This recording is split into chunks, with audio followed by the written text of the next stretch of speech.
కుండపోత వర్షాలు మహారాష్ట్రను హడలెత్తిస్తున్నాయి. భారీ వర్షాలకు ముంబై పరిసర ప్రాంతాల్లో గత 3-4 రోజుల్లో 13 మంది మృతి చెందారు. పూణే జిల్లాలోని అలంది పుణ్యక్షేత్రం జలదిగ్బంధంలో చిక్కుకుంది. మారుమూల గ్రామం పటాన్లో కొండచర్యలు విరిగిపడి ఓ ఇల్లు ధ్వంసమైంది. ముంబై పూణే మధ్య రోడ్లు, రైలు మార్గాలు దెబ్బతిని రాకపోకలు స్తంభించాయి. ముంబై పూణేలకు వాతావరణ శాఖ రెడ్ అలర్ట్ జారీ చేసింది. మహారాష్ట్రలో ఏకధాటిగా కురుస్తున్న వర్షాలకు జనజీవనం స్తంభించింది. భారీ వర్షాలకు రోడ్డు మార్గాలు తీవ్రంగా దెబ్బతిన్నాయి. ముంబై పూణే ఎక్స్ప్రెస్ వే, పాత ముంబై పూణే హైవేలపై రెండు వైపులా రాకపోకలను నిలిపివేశారు. 13 కిలోమీటర్ల పొడవైన Mumbai Pune express way missing link bypass రోడ్డును 2 నెలల క్రితమే ప్రారంభమైంది. కోపోలి కుస్గావ్ మిస్సింగ్ లింక్ వద్ద బయటకు వెళ్లే టన్నెల్ 2 దారికి సమీపంలో కొండచర్యలు విరిగిపడటంతో ట్రాఫిక్ను దారి మళ్లించారు. ఎక్స్ప్రెస్ వేపై కనెక్టింగ్ లింక్, మిస్సింగ్ లింక్ మధ్య ఓ కాంక్రీట్ పిల్లర్ రోడ్డుపై కూలింది. మావల్, తుంహిని ఘాట్ ప్రాంతాలను వరదలు ముంచెత్తడంతో ప్రత్యామ్నాయ మార్గాలు కూడా మూసుకుపోయాయి. పరిస్థితులు మెరుగుపడే వరకు ముంబై పూణే మధ్య ప్రయాణాలు మానుకోవాలని ప్రజలకు సూచించారు.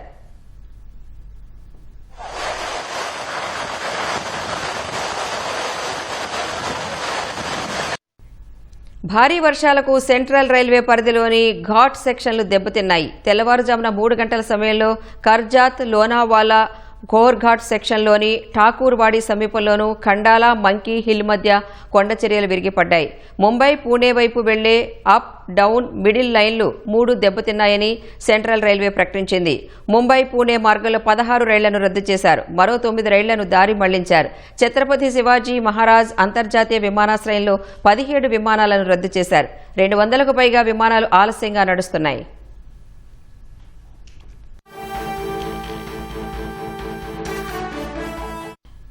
పూణే జిల్లాలో కుండపోత వర్షాలకు ఇంద్రాయణి నది ఉగ్రరూపం దాల్చింది. అలంది పుణ్యక్షేత్రం జలదిగ్బంధంలో చిక్కుకుంది.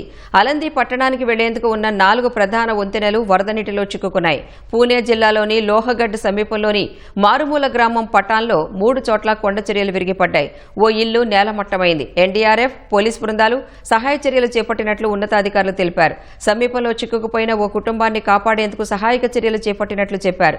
రావాడి రైల్వే స్టేషన్ సమీపంలో వరదలో చిక్కుకుపోయిన ప్రైవేటు బస్సులోని 37 మందిని ఎన్డీఆర్ఎఫ్ బృందాలు సురక్షితంగా కాపాడాయి. ప్రతి ఏటా జూలై 8న జరిగే సంత్ జ్ఞానేశ్వర్ మహారాజ్ పల్లకీ ఉత్సవానికి వేలాది మంది భక్తులు, వార్కరీలు తరలివస్తుంటారు. ప్రస్తుత పరిస్థితుల్లో అలందికి చేరుకోవడం ఏమాత్రం సురక్షితం కాదని అధికారులు సూచించారు. ఇప్పటికే బయలుదేరిన వారు ప్రయాణం ఆపేసి సురక్షిత ప్రాంతాల్లో ఉండాలని అధికారులు సూచించారు. మూసివేసిన వంతెనలు, ఘాట్లు, నదీ పరివాహక ప్రాంతాల సమీపానికి వెళ్లొద్దన్నారు. వాతావరణ శాఖ పూణేకు రెడ్ అలర్ట్ జారీ చేసింది.